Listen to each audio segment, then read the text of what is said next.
Hello students. In SHT we are discussing about economics chapter 1, the story of village Palampur. So in this chapter, in previous lecture we have learned about some introduction of Palampur, organization of production, farming in Palampur. So now let me discuss about the farming factors in details. First thing is saying that about 75% population are dependent on farming in Palampur. Land area under cultivation is fixed. There has been no expansion in land area under cultivation since 1960. About 70% population, लगभग 70% population farming पे depend है. Cultivation के अंदर जो lands area है जिन पे हम agricultures का वर्क पालमपुर में किया जा रहा है वह फिक्स है और 1960 से अब तक उसमें उस लैंड एरिया में किसी तरह की कोई एक्सपांशन, उसमें कोई बढ़ोतरी नहीं देखी गई है. Next thing is that change in method of cultivation. Cultivation में कृषि को करने के तरीकों में बदलाव आना, क्योंकि अब लैंड एरिया फिक्स है लेकिन प्रोडक्शन हमारे बढ़ते जाए, प्रोडक्शन को बढ़ाना है और इसका मेन रीज़न है पॉपुलेशन का बढ़ना. तो पॉपुलेशंस को बढ़ने की वजह से प्रोडक्शन को बढ़ाना ज़रूरी है. लैंड एरिया हमारी बढ़ेगी नहीं क्योंकि ये हमारी फिक्स्ड नेचुरल रिसोर्स होती हैं. तो ऐसी कंडीशन में निश्चित है कल्टीवेशंस के डिफरेंट टाइप्स ऑफ मेथड्स को लोग अपनाते हैं. Multiple cropping and modern farming are the method of cultivation used in Palampur to increase the production from land. So in Palampur we are find the multiple cropping and modern farming. These two methods of cultivation are accepted by the people of Palampur, and its main reason is the increment in production from fixed land. So let me discuss what is the meaning of multiple cropping and modern farm. Multiple cropping. Method of multiple cropping is used in Palampur. Cultivation of different types of crops in the same piece of land at same or different time is known as multiple cropping. Multiple cropping का तरीका बहुत ही famous है और इसमें हम अलग अलग तरीके की क्रॉप्स को एक ही लैंड एरिया में एक समय में या अलग अलग समय में हम उसको प्रोड्यूस करते हैं. जैसे हमारी लैंड एरिया है, हमने उसको 2-3 पार्ट्स में डिवाइड कर दिया. किसी में हमने ओनियन प्रोड्यूस कर दिया, किसी में हमने जिंजर लगा दिया. तो ऐसे छोटे छोटे पार्ट्स में उसको हमने डिवाइड कर दिया. इसके अलावा हम टाइम टू टाइम उसमें चेंज कर सकते हैं. जैसे सपोज आपके ये करंट सिचुएशन जो चल रही है आपकी रेनिश टाइमिंग, तो इसमें मैक्सिमम हम क्या यूज़ कर सकते हैं, हम राइस को हम प्लांट कर सकते हैं. यानी धान की खेती इसमें से ज़्यादा पॉपुलर है. जब आपकी विंटर सीजन आएंगी तो उस समय हमारे फ्रूट्स वगैरह हो सकते हैं. कुछ हमारे उस समय वेजिटेबल्स हमारी काफ़ी हो सकती हैं. And after that in summer timing there also we find the changing in crops. तो अलग अलग समय के अनुसार भी हमारे बहुत सारे चेंजेस उसमें मिल सकते हैं. So here we try to understand. For example, jowar and bajra grow during rainy season.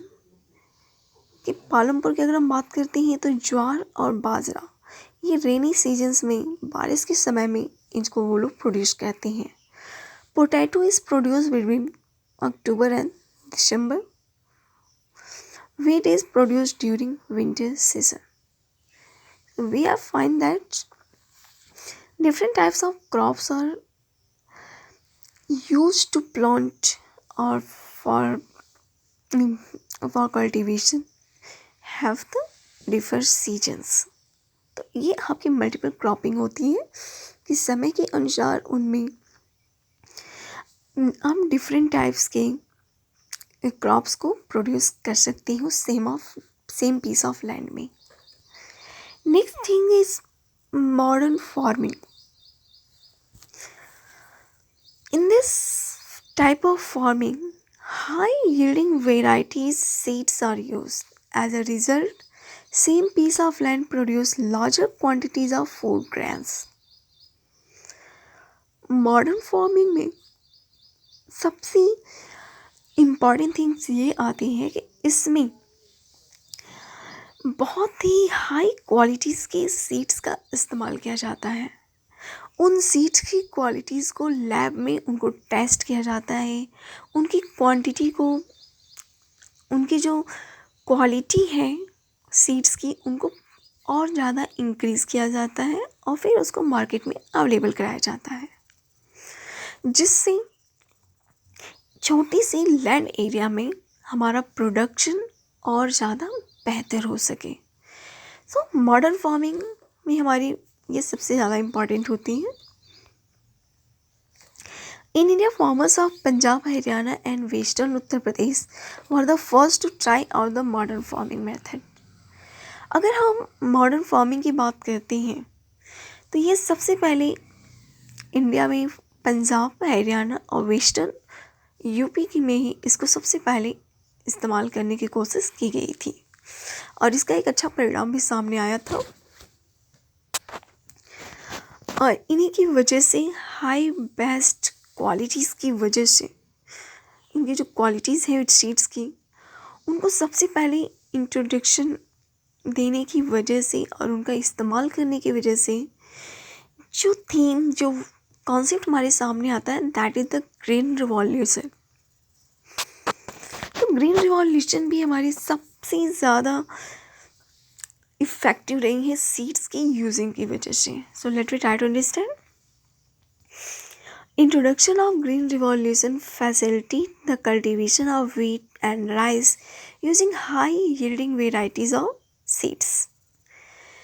आपके ग्रीन रिवॉल्यूशन की जो शुरुआत थी उसमें व्हीट और राइस की high yielding varieties of seeds, या हम कह सकते हैं कि HYVS का इस्तेमाल उसमें ज़्यादातर देखने को मिलता है. जबकि हम वो जो ट्रेडिशनल सीड्स का मतलब ये होता है कि जस्ट हमने प्रोडक्शन आज किया और उससे हमें जो प्रोडक्शन हो रहा है उस प्रोडक्शन का कुछ पार्ट्स हम सेफ रख देते हैं और उसका इस्तेमाल हम अगले आपके क्रॉपिंग साइकिल में हम करते हैं. तो ये हमारा होता है ट्रेडिशनल सीड्स. लेकिन जब हम सीड्स को लैब में टेस्ट करते हैं और उनके क्वालिटीज़ में इंक्रीमेंट कर देते हैं तो वहाँ पर उसको हम कहते हैं HYVS सीड्स, या हम कह सकते हैं high yielding variety of seeds. तो ये आपकी the HYVS are capable producing more amount of grain on one plant. कि हमारे एक छोटे से क्षेत्र में, यानी हमारा जो एरिया है, हमारा जो लैंड पीस है, उसमें जब हम HYVS का इस्तेमाल करके जब हम प्रोडक्शन करते हैं तो वहाँ पर एक प्लांट से हमें प्रोडक्शन बहुत ही ज़्यादा मिलती है. तो HYVS आपके इसमें भी इस्तेमाल की गई है, पालमपुर में भी. सो वहाँ पर फिक्स्ड लैंड पर भी एक अच्छा प्रोडक्शन देखने को मिल जाता है. Next quality of Palampur farming is sustainability of land. According to a scientist report in modern farming natural resource are over used. आज की डेट में हमारे साइंटिस्ट जो ऑब्जर्वेशन कर रहे हैं नेचुरल रिसोर्सेज पे, नेचर्स पे, हमारे इन्वायरमेंट पे जो हमारा रिसोर्स चल रहा है साइंटिस्ट के द्वारा, वो हमें ये बताती है कि हम मॉडर्न टाइमिंग में हमारा जो नेचुरल रिसोर्सेज है उनका हम बहुत ही ओवर यूजिंग कर रहे हैं। इट मीन्स हम जिस तरह से वो यूज़ कर रहे हैं उसका यूजिंग हम ना करके उसको हम एक्सप्लॉयटेशन कर सकते हैं कि हम नेचुरल रिसोर्स को सोसर कर रहे हैं, हम अननेसेसरी उसका इस्तेमाल कर रहे हैं। Like as ground water, rivers and lakes are populated by the way of using of chemical fertilizers। ये हम जिस तरह से केमिकल फर्टिलाइजर्स का इस्तेमाल कर रहे हैं, उन केमिकल फर्टिलाइजर्स की वजह से हमारा ग्राउंड वाटर, रिवर, लैक्स, जिस एरिया में हम इन फर्टिलाइजर्स का इस्तेमाल कर रहे हैं, उनके एरिया में आने वाला जो ग्राउंड वाटर है, रिवर्स हैं, लैक्स हैं, ये उनके यूजिंग के नेचर से, उनके तरीके से वो बहुत ज़्यादा पॉपुलेटेड होते जा रहे हैं। Chemical fertilisers also kill bacteria and other micro organism in the soil which are essential for the growth of plants. ये हम जो केमिकल फर्टिलाइजर्स यूज़ कर रहे हैं, तो उससे तो हम जिसको हटाने के लिए कर रहे हैं, जिन इंसेक्ट से प्रोटेक्ट कर रहे हैं, उनको तो वो ख़त्म करता ही है।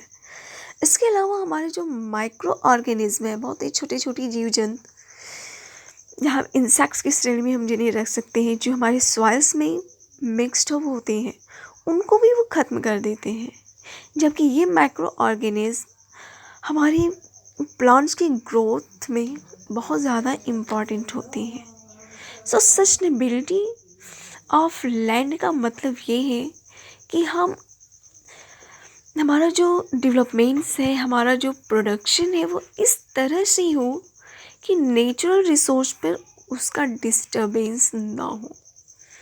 इट मीन्स कि आपका जो नेचुरल इन्वायरमेंट है, नेचुरल रिसोर्स है, लैंड्स, वाटर, ये सारी चीज़ें हमारे डेवलपमेंट से, हमारे प्रोडक्शन से बिल्कुल भी प्रभावित नहीं होनी चाहिए। That is the sustainability.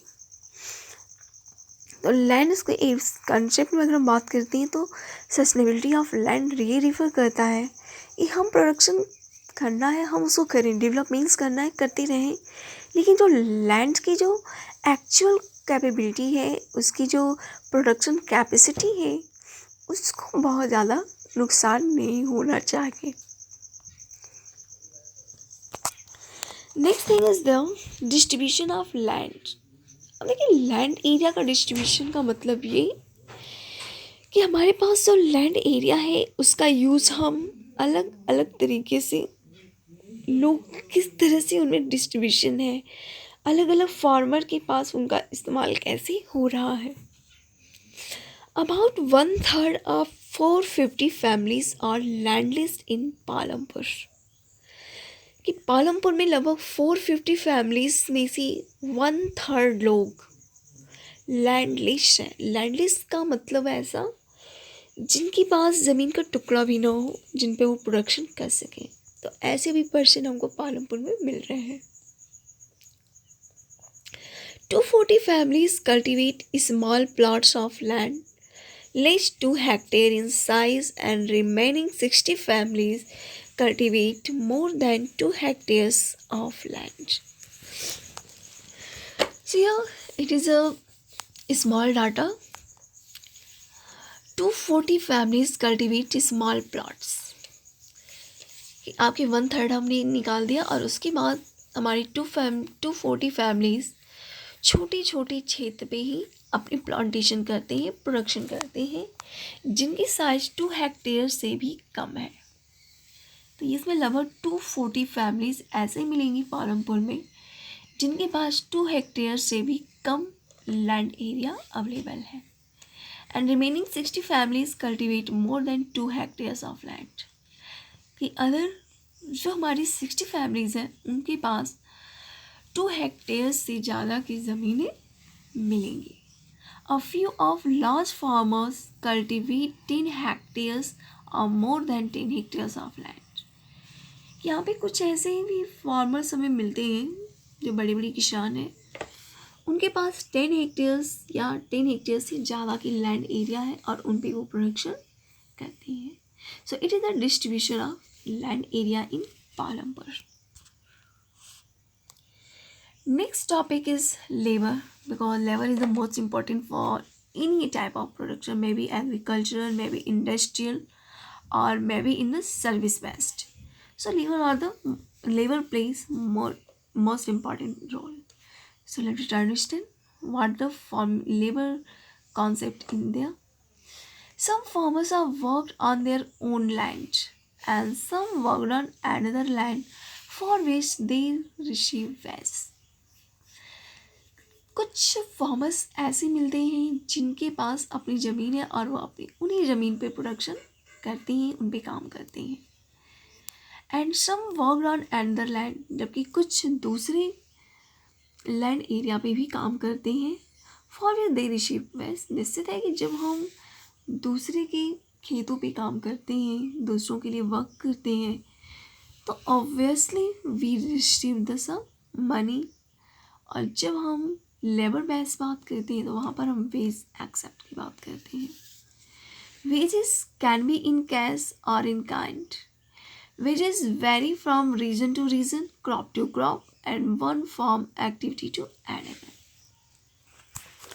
अब वेजेस का नेचर यही होता है कि वो फिक्स नहीं होता है. और इसकी सबसे बड़ी खासियत ये होती है कि वेज जो होते हैं ये डेली बेसिस होते हैं, कि हम एक दिन में कितना उससे हमको इनकम हो रही है. मीन्स हम वन डे में कितना हमको मिल रहा है, दैट इज़ द वेजेस. और इसका एक नेचर ये भी होता है कि ये हमारे कैश के भी रूप में भी हो सकता है या ये हमें अलग तरीक़ों से भी मिल सकता है. जैसे ये हमने प्रोडक्शन किया और हमने जो प्रोडक्शन हुआ उस ग्रेन का हमने कुछ पार्ट्स अपने पास हमने उनसे डिमांड कर दी कि उसका 50%, 1/4 या 20%, तो हम उसका कुछ ना कुछ पार्ट हम ले लेते हैं एज अ वेज के रूप में. इसके अलावा ये जो वेजेस होती हैं ये एक एरिया से दूसरे एरिया में बदल सकते हैं. इट मीन्स अगर हम जैसे हम इंडिया में बात करते हैं स्टेट के अकॉर्डिंग, हो सकता है कि एक बिल्डिंग कंस्ट्रक्शन में जो मज़दूर काम कर रहे हैं उनका एक विलेज एरिया में हो सकता है कि उनका वेज कम हो. अगर वो कहीं हाई सिटीज़ में जा रहे हैं तो वहाँ पे हो सकता है कि उनका वेज अधिक हो सकता है. तो इस तरह से रीजन टू रीजन ये वेजेस अधिक या कम हो सकते हैं. क्रॉप टू क्रॉप, एक फसल हमने जो क्रॉप प्रोड्यूस किया उस क्रॉप प्रोडक्शन में और एक दूसरा क्रॉप प्रोडक्शन के बाद हो सकता है कि उनके वेजेस में भी अंतर हो सकता है.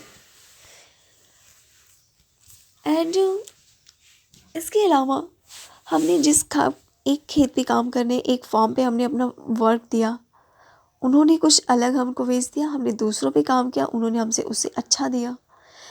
सो वेजेस क्या है कि हमारी अलग अलग नेचर्स पे, वर्किंग बेस पे ये सारी चीज़ें हमारी क्या होती हैं, चेंज होती हैं. Next thing is capital.